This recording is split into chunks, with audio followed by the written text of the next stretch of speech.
ఏం పేరే అన్న? నా పేరు రామావత్ మల్లేష్ నాయక్ అన్న. నా పేరు రామావత్ మల్లేష్ నాయక్. ఎట్లుందన్న మరి? ఏముందన్న చెప్పుకోవడానికి ఎంత ఆగమాగం ఉంది, అంత అరిగోస పడుతున్నారు జనాలు. ఏముందని అడగడం కూడా వేస్ట్ అన్న. ఏం లేదు, మనం పాలిచ్చే బర్రె నమ్మి దున్నపోతున్న ఇంటికాడ తీసుకొచ్చేనట్టు ఏం లేదు. ఏం లేదు, మనం ఒకసారి వాడు ఓడిపోయింది అంటే ఒకసారి చూద్దామని చేసినాము. మళ్ళీ వెనుకోడు వచ్చి మళ్ళీ వెనకంగా తన్ని దాంట్లో ఏం లేదన్నా. మార్పు కావాలి, ఇక నేను వస్తే మార్పు వస్తుంది, ఇంద్రమ్మ రాజ్యం చేస్తా అన్నాడు. ప్రజలు కూడా ఉరికి ఎగబడి ఓట్లు వేసారు కదా. ఆ మార్పు ఇప్పుడు మాకు వచ్చిందన్న. ఆ మార్పు మాకు వచ్చింది. మళ్ళీ మేము కొత్త మార్పు తీసుకొస్తున్నాం.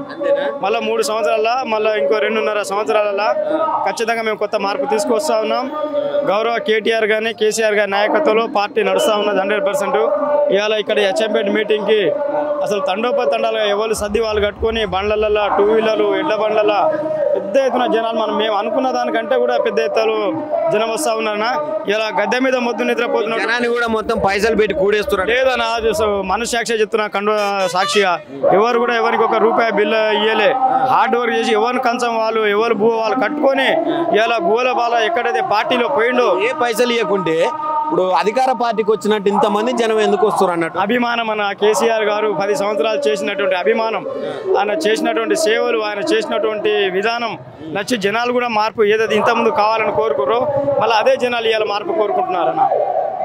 ఇక్కడ వాస్తవానికి ఉన్న లీడర్ కూడా లేడన్న, మాకు ఇన్ఛార్జ్ కూడా పైసలు పెట్టడానికి. స్వచ్ఛందంగా జనాలు వస్తూ ఉన్నారు.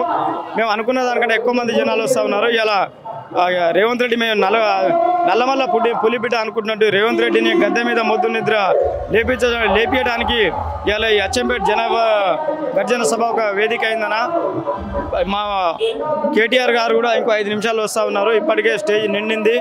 మేము ఊహించిన దానికంటే మీ విలేకరులు పాత్రికా మిత్రులు కూడా అధికార పార్టీ వాళ్ళే ఊహించిన దానికంటే ఎక్కువ వస్తూ ఉన్నారన్న. అది కేసీఆర్ గారు కేటీఆర్ గారు ఇంతమంది జనాలు చేసిన సేవ అని అనుకుంటున్నాను.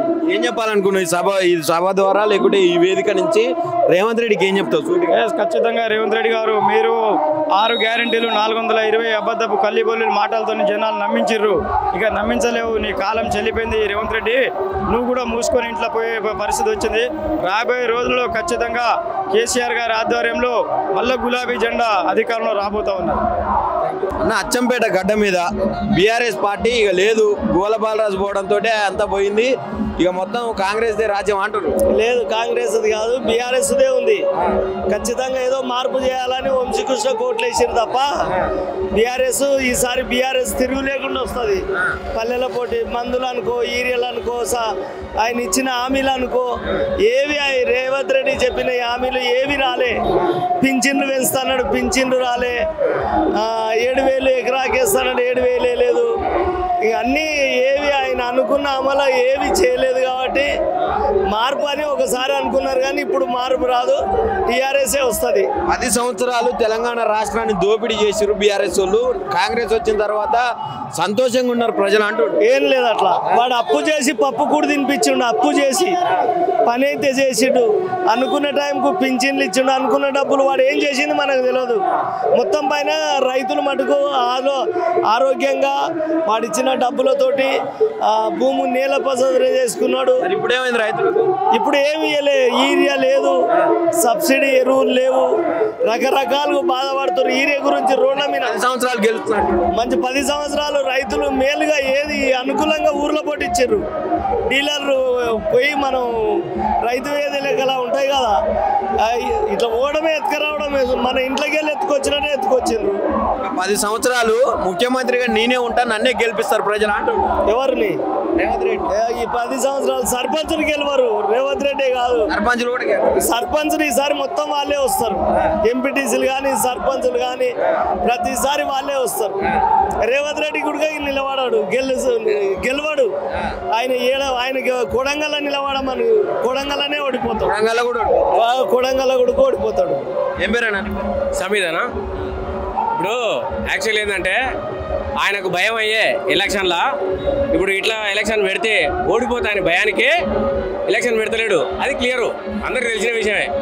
నేను చెప్తున్నా కదా, ఖచ్చితంగా టీఆర్ఎస్ గెలుస్తుంది, బీఆర్ఎస్ గెలుస్తుంది ఈసారి, అది మాత్రం 100% అంతే.